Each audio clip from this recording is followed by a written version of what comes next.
Ito yung masayang buksan, yung mga ganitong gamit. Pag mami ka na, no? Oh, ang laki na. Hindi pala siyang hindi na mapapasok.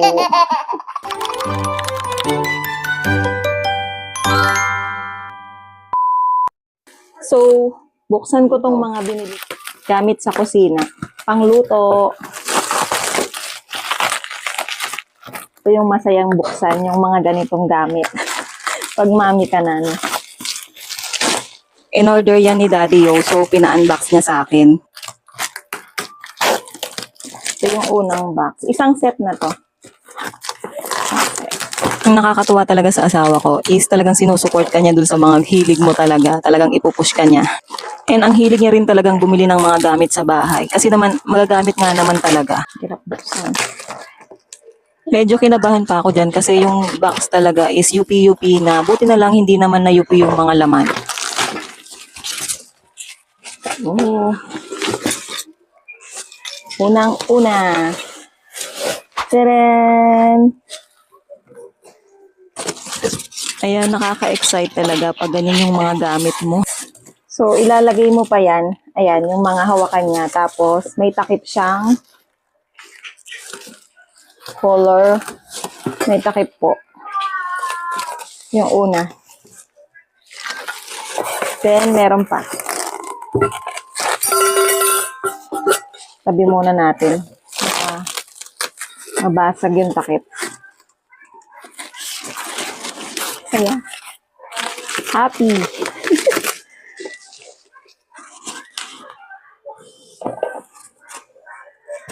Next. Magkakapatong. Yung second box dyan, hindi ko na napakita nung i-unbox ko kasi na-lowbat pala yung phone ko so hindi ko napansin. Pero ang laman niya is yung pinagpiprituhan. Di ba meron na akong ganon? Mas malaki yun.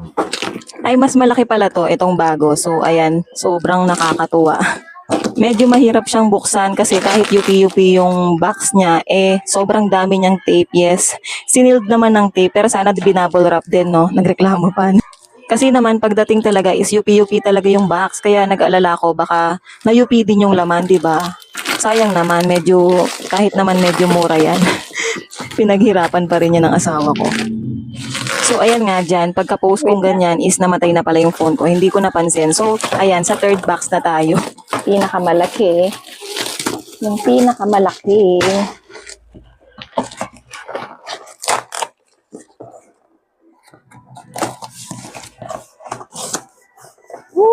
OA na kung OA, pero talagang nakakatuwa pag mga ganyang gamit sa bahay. Yung masaya dito. Ito yung pinakamasaya. Ang laki! Ito yung ni Modoko. Pakita ko nga sa inyo. Nakakatuwa. I'm so happy. Kahit yung asawa ko, tuwang-tuwa talaga nung makita talaga. Iba talaga yung saya pag gamit sa bahay ang nabibili mo, di ba? Hindi kasi ako mahilig sa mga makeup, so dito tayo babawi. And buti na lang yung asawa ko, mahilig talagang bumili ng mga gamit sa bahay. Laki na. Laki na. Kay Modoko. Isang set na siya. Tapos may free pala siyang hindi na mapapasok. Madalas kasi ako napapasok, kung nanonood kayo ng mga videos ko na cooking, talagang paso ako lagi. Wow! Ang lalim!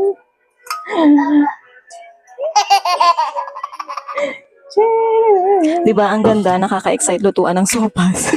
Then maraming sabaw. Tapos meron tong isa. Dito cute. Oh. Tapos meron pang isa. So ayan yung second box na hindi ko napakita sa inyo nung in-unbox ko. Tatlo to. So isang set na yan. Ang hawakan. So happy.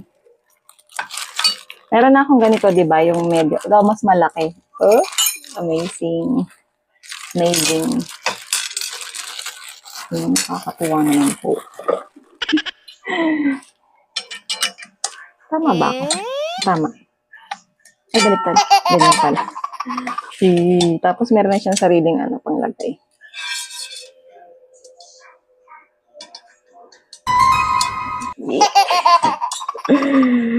Ay, nako. Masayang-masayang ang babae ito.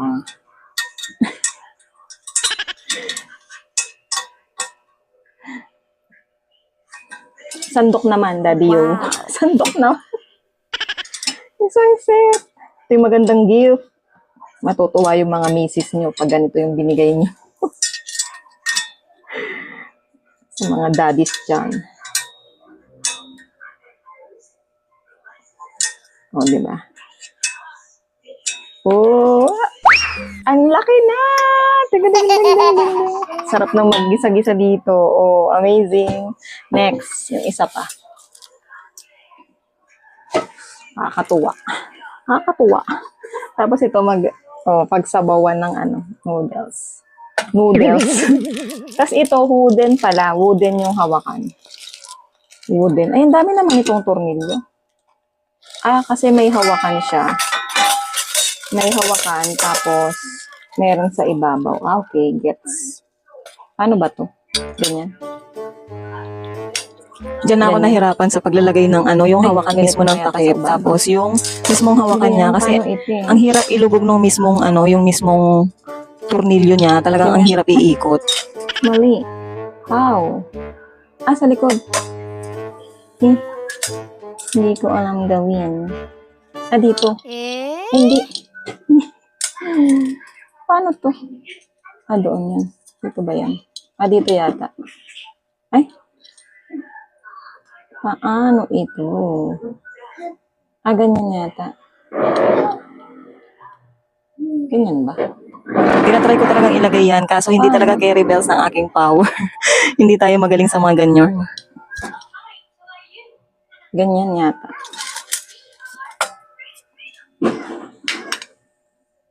Tama. Oo, ganon. Gets. Ay! Hindi ko alam gawin.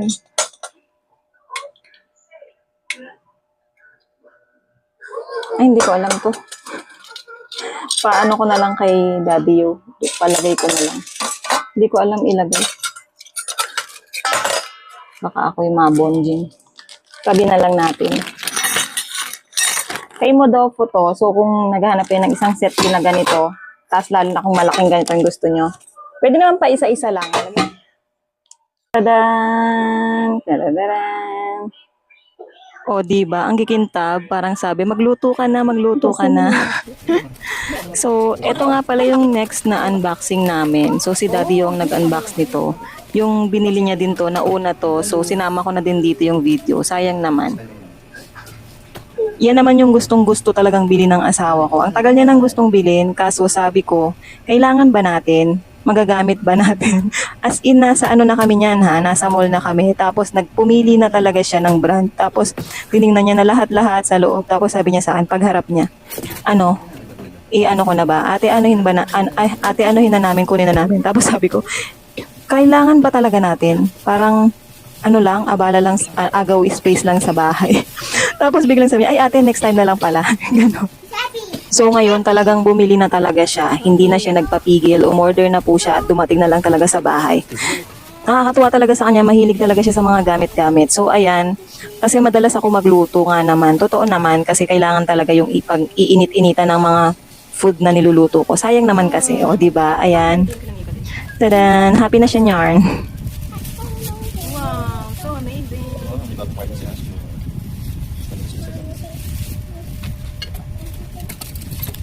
Mas happy talaga yung bunso ko dyan kasi gagawin niyang parking. So, paano? Hanggang dito na lang muna yung video namin.